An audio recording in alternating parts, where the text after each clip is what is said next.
Hey everyone, my name is Cole, and I'm back with another review and this is a LEGO Star Wars set review. And so today I'm reviewing the LEGO Star Wars Imperial Light Cruiser, and I keep on forgetting to bring up the set number, so I'm sorry that if this is a bit of a delay, but I've got it right here. So this is set number 75315, and it's for ages 10 and up. Comes with 1,336 pieces, 5 minifigures, and retails for $200 Canadian. And so I got mine for my birthday, and so I don't really know where my family got it, but they probably got it somewhere, because where else would they get it then? So we're gonna I'm just reviewing this set today, and so let's start off by looking at the figures. So the only figure we get in this set is Din Djarin, aka the Mandalorian, and I gotta put the other figures right here, sorry. He's got his blaster in his left hand, and then his other right hand he's got his spear, whatever it's called. I don't remember what it's called, but it's what he uses to fight Moff Gideon at the end of The Mandalorian Season 2. And he's got, and then if we take off his helmet, it's just a black head. So you guys probably remember that the Razor Crest set that I reviewed, even though all you guys have probably seen a review on both of these sets by now. The one that we got in the Razor Crest did not come with Beskar armor. However, this one in the Light Cruiser has his Beskar armor on. So when this figure first came out in the Trouble on Tatooine set back in I think January 2021, that set was so hyped up and one of the most sought after LEGO Star Wars sets, just because of that Beskar, just because it was the first set to include a Beskar Mando. And so it was crazy. Everyone was talking about that set, everyone was getting it just for the Beskar Mando. And now that Beskar Mando is released in 8 other sets, absolutely nobody's talking about that set.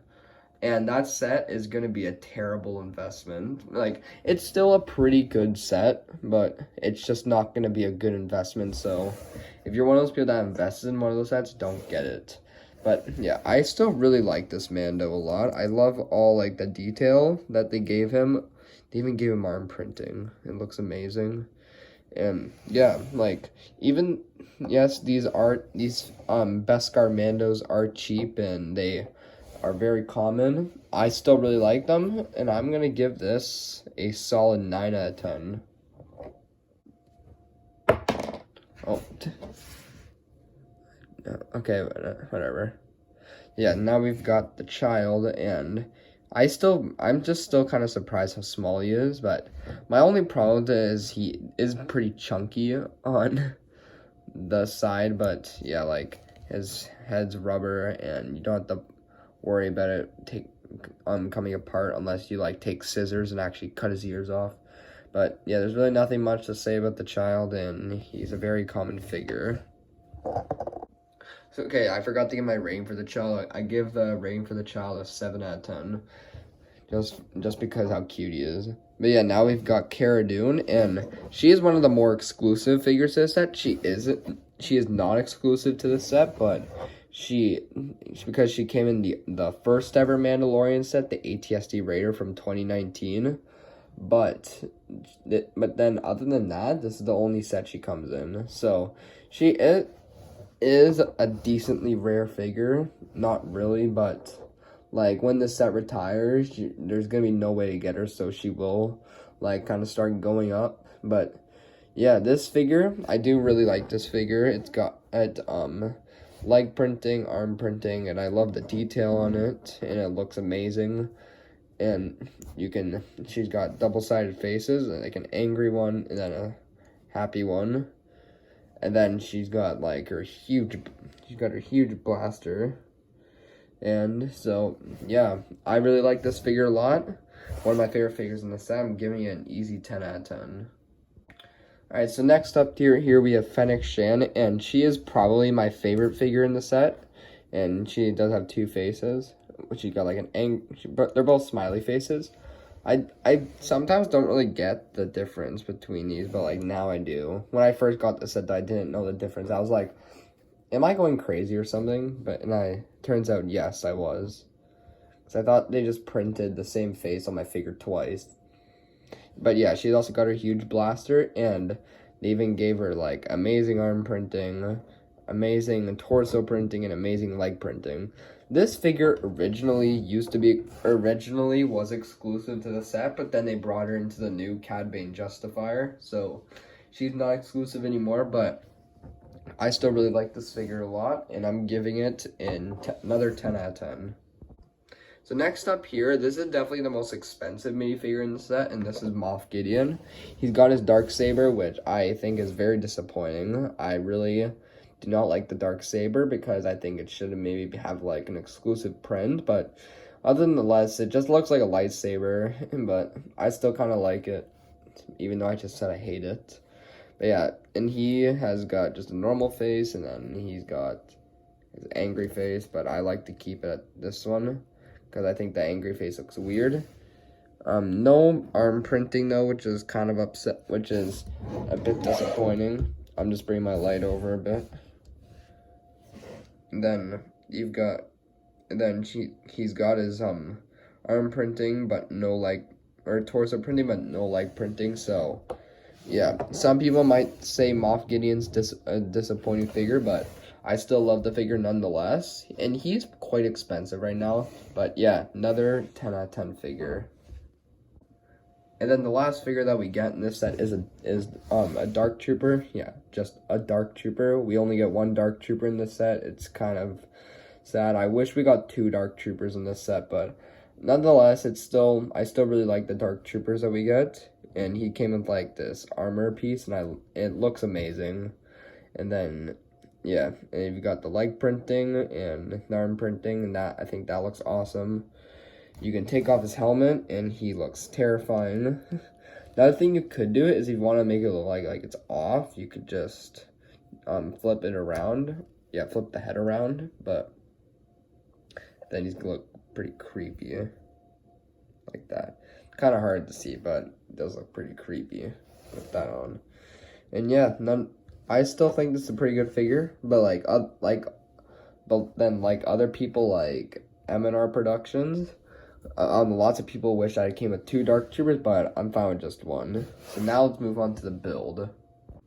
So here's the massive build that we get in this set, and yes, it is so big that the whole thing doesn't even fit on the camera, but so let's just go by this one, or just go one by one. So we're gonna start off with all the texture that they use on the sides to represent like the small rooms and hallways from the Mandalorian, because the outside of this set is micro scale, but then the inside is like minifig scale. You've got some more here, and then they even include on the side here, on like the docking area, a like mini TIE fighter that you could take out and just like swoosh around Moff Gideon's cruiser, which I think is really cool.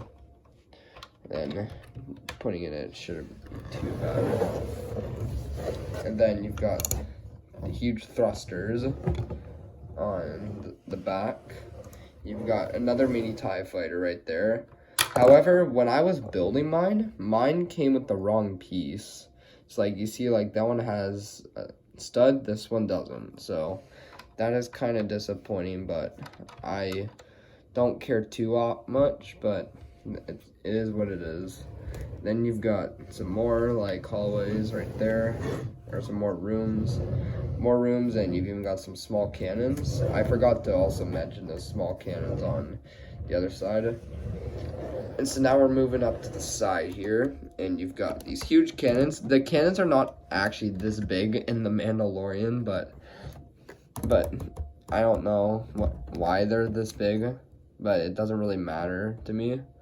But they do move up and down, and they're like, and under like the flick fire missile, or not flick fire missiles, whatever they're called. I don't remember what they're called, but you can shoot them, and we'll just launch off. I feel like I'm one of the most blind people because I can just never find these things after I'm done shooting them. And then you can even move them around. You can move them to face Mount Gideon, like at the... that would be so funny. That would be terrifying if that was coming right up at you. And then you've even got on the other side here, just do a quick representation. Yep. So, I still don't really like these things too much, but it is what it is. It's here for kids that want to play with their Lego, or just people that want to play with their Lego. And so yeah, and then I'm gonna take the camera off for this part, but you can see that the huge like room, the top room here to watch like around space. You can pick it up. It's like a handle. They call it a handle, so that is pretty cool. And now for the next part, or to get to the interior, I'm actually gonna put the set kind of on its side. Okay, it's fun. I might have, whatever, if anything broke, I'll just fix it after. Anyways, what you can do is, for the interior, you just got this huge panel here, you just flip it up, and this is what you have. So, you've got a little coffee machine, you've got like a coffee mug there. So I'm sorry my camera ran out of space, but, so, we've also got some like cans here that have, I think, like thermal detonators in them. And one of the coolest play features, I would say, is if you grab one of these mini TIE fighters, then you load it in here. There's then this little switch, and then you press it. So now, guys, I'm doing my overall final thoughts on this set, and I do think that this is a really good set to pick up, especially right now, because it is about to retire. So like Christmas is coming up, so if you want it for Christmas, ask for it for Christmas. It's like a huge model. Like, this thing is huge compared to a minifigure, so if you want this for Christmas, ask for it for Christmas. If you want it for, like, I don't know, like if your birthday's in like a month, you want it for your birthday, ask for it for your birthday. Just, if you had the money for it, or you want it, or you just really want it for Christmas or something, just do one of those, because this is an amazing set. The only thing I will say about this set is I do think it could have done better for the interior, like for the accuracy of the interior, because like the interior is not accurate to what you see on the outside of the light cruiser. Like you know what I'm talking about, like the size. That's what I'm talking about. But yes, it's still a really, really, really good set to pick up for $200 Canadian, $160 US. So yeah, I'm gonna give you my thoughts on this set. I am rating this set out of 10. Yeah, and just because of the interior, I'm gonna rate the set a 9 out of 10. I love the minifigures. I think it's an amazing model. But yeah, I do think it could have done better on the interior. But other than that, it's an amazing set, and yeah, I would highly recommend you ask for this set or something for Christmas. So yeah, that's just my review on the Lego Star Wars The Mandalorian Imperial Light Cruiser. So yeah, thanks for watching, and I'll see you guys in another video soon.